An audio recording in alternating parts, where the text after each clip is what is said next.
one difference which is pretty clear is that uh, I'm damn good at Excel and you're rotten at Excel.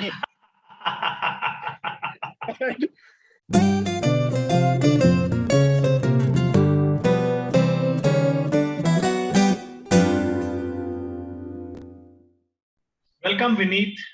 Yes, so nice that you could join. And I really, as you know, even though we have only met about 10 or 12 years ago, we've had the occasion to interact very closely, both personally and professionally.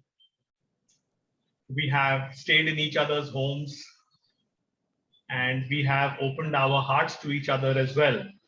And for those of you who know my passion for cricket, I still keep my batting gloves and I still keep my cricket ball to bring back some fond memories. Oh, awesome.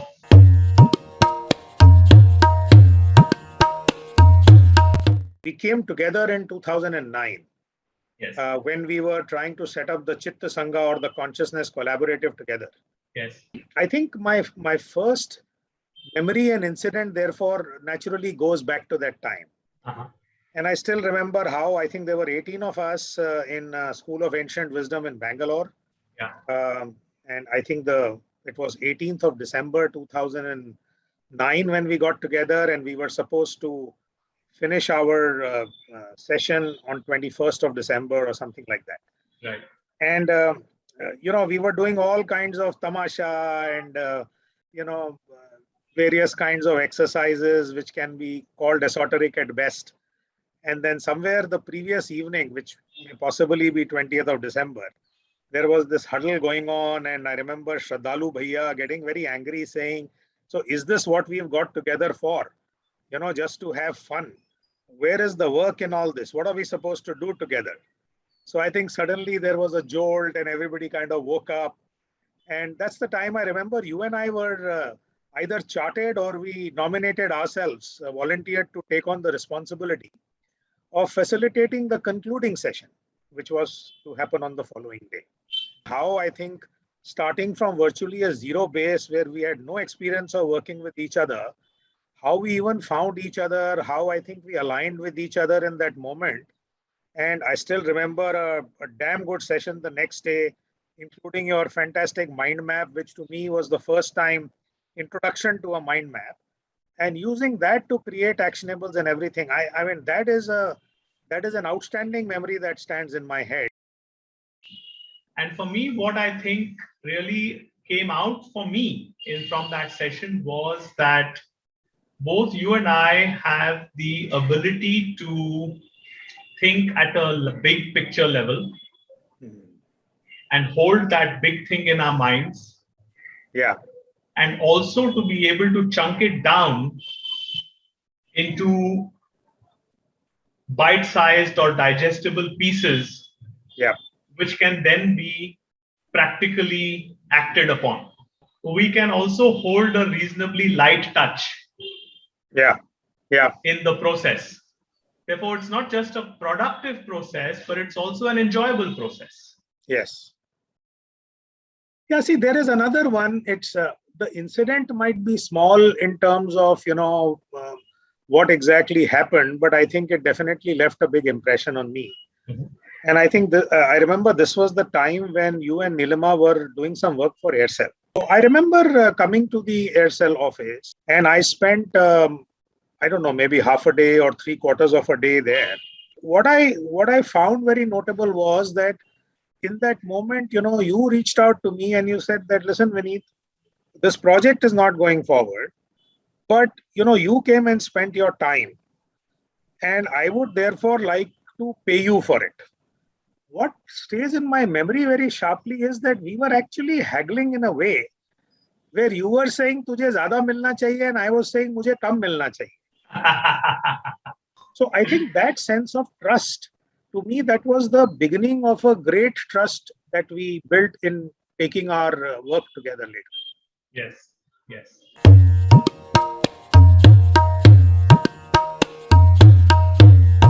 I remember one of my very early bosses, he would always say, when we used to negotiate with clients, for example, right?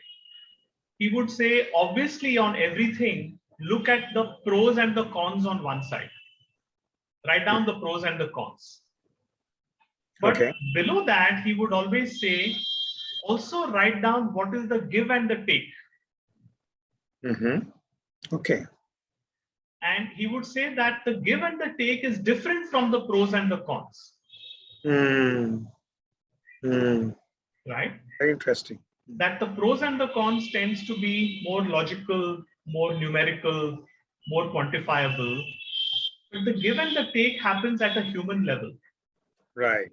And that will be remembered long after the pros and the cons.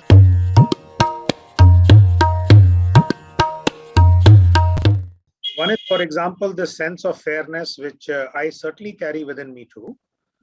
And the second is probably this, larger desire to make a difference to the world, which might have been born out of our specific contexts. The other thing that I find we are quite similar is that I think we are pretty intense and detailed in our preparations. Yes. When we have to do any work with a client, we don't leave things to chance.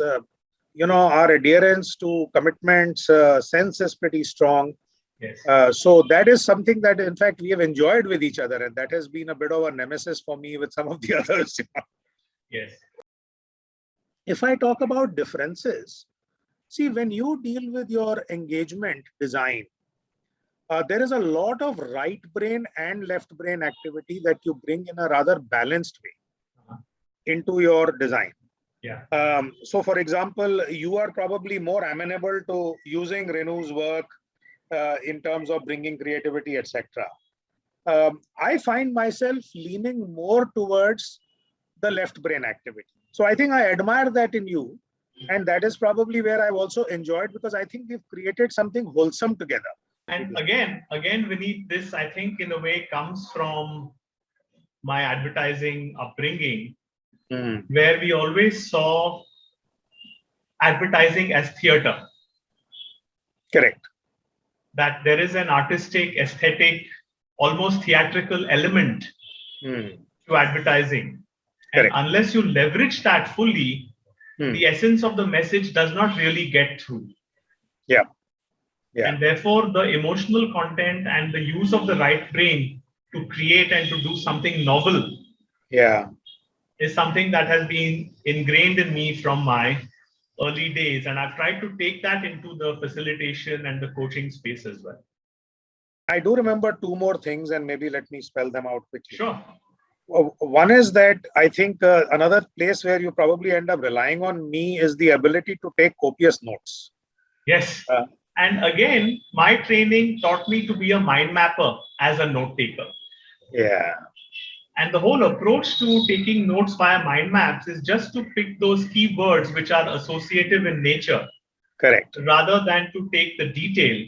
But then for the detail, I need someone like you who's so good at capturing the nuances that may have come up in the conversation, which in my mind map may or may not be there. Yeah, and I think the last thing which I wanted to say in terms of difference, maybe there is a similarity, but the difference is that I find your CPU speed to be miles ahead. I mean, for example, if somebody is talking to you, maybe in nanoseconds, you have figured out the three things that you have to tell in regard to that issue. And you will start by saying there are three things virtually within, I don't know, milliseconds of that person having finished. And those three things are so accurate. I mean, I just marvel at that ability, that CPU speed which is sitting out there.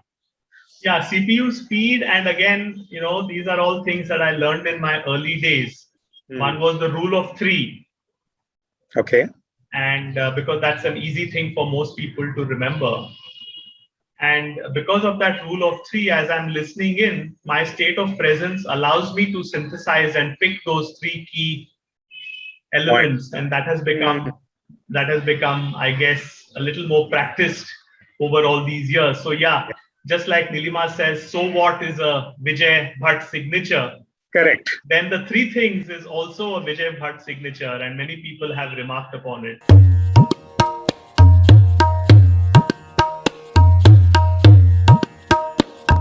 I came up with was a mnemonic called HAMS. Some of my friends even tease me saying, "Ye hams nahi hai beta, ye sham hai." But essentially, HAM stands for, H stands for health. Uh-huh.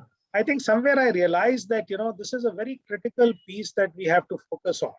A stands for ascension. I mean, at the level of the ego, I might say, are we progressing or not from time to time? At the level of the soul, I will say, are we ascending in our consciousness with whatever practices that we choose to take on? Yeah. So ascension of consciousness is my message to you, because you and I are on a similar journey. M stands for minimalize. Because one of the things I find is that, we end up picking up so many possessions in our life that they end up really cluttering us virtually. And maybe the corollary to minimalize is the S, which stands for simplify. So simplification to me is slightly different from minimalizing, which means try and see if you have less choices to make. Yeah. तो मतलब अगर तुम्हारे पास जो है ना shirts, या तो bother मत करो कि मेरा कॉम्बिनेशन क्या है, जो शर्ट उठाई डाल ली, if you want to really have many colored shirts. Yeah. Or if you really want to have the same colored socks, so that you don't have to really even get into choice making, saying today I'm going to wear this or that. HAMS is really what I am living with, and that's my blessing to you. Beautiful. Thank you so much.